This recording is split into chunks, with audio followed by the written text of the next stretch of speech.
Hello sales scientists, it's David Priemer here from Cerebral Selling, and what I wanted to do today was go over one of my most favorite but also most advanced and more cerebral ways of handling a customer objection. Now, this type of technique works really well when the root cause of the objection is fear.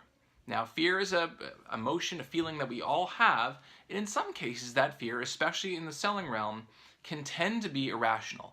And what do we mean by irrational? Well, let's say, for example, in our own personal lives, if you've ever as a child or have a child who is afraid of going to bed at night because there was a monster in the closet. So what do? You go to the closet, you open the thing up and you say, hey, look, honey, look, there's no monster here. You lift up the mattress, there's no monster under the bed.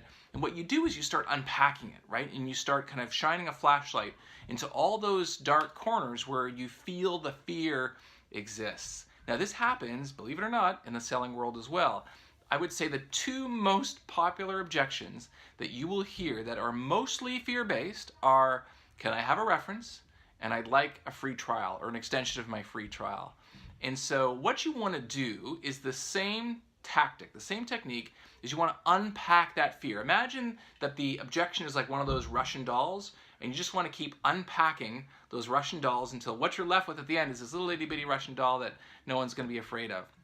And so when a customer presents you with an objection, let's say they say, hey, you know what, David, I'm feeling kind of okay about all this, but I really need to speak to a reference.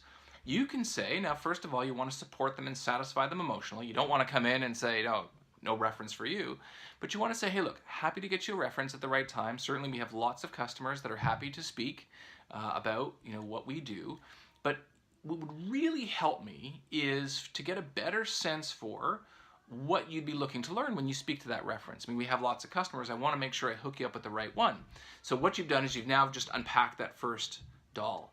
And then they tell you, okay, well, you know what, we have some questions just about, the rollout methodology. Oh, that's really interesting. Okay, well, so we have an amazing head of customer success who actually used to be one of our customers.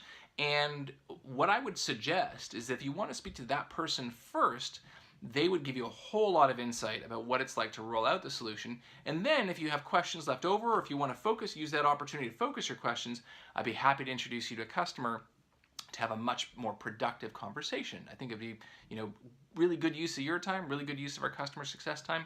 What do you think? And again, you're unpacking that fear, okay? So now you have that event. Now is the customer more likely or less likely to have the same fears as before?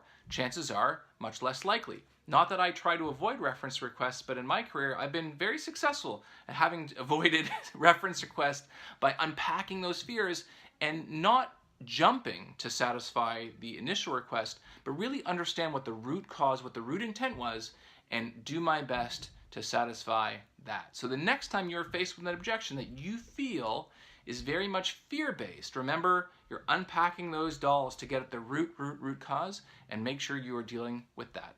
See you next time.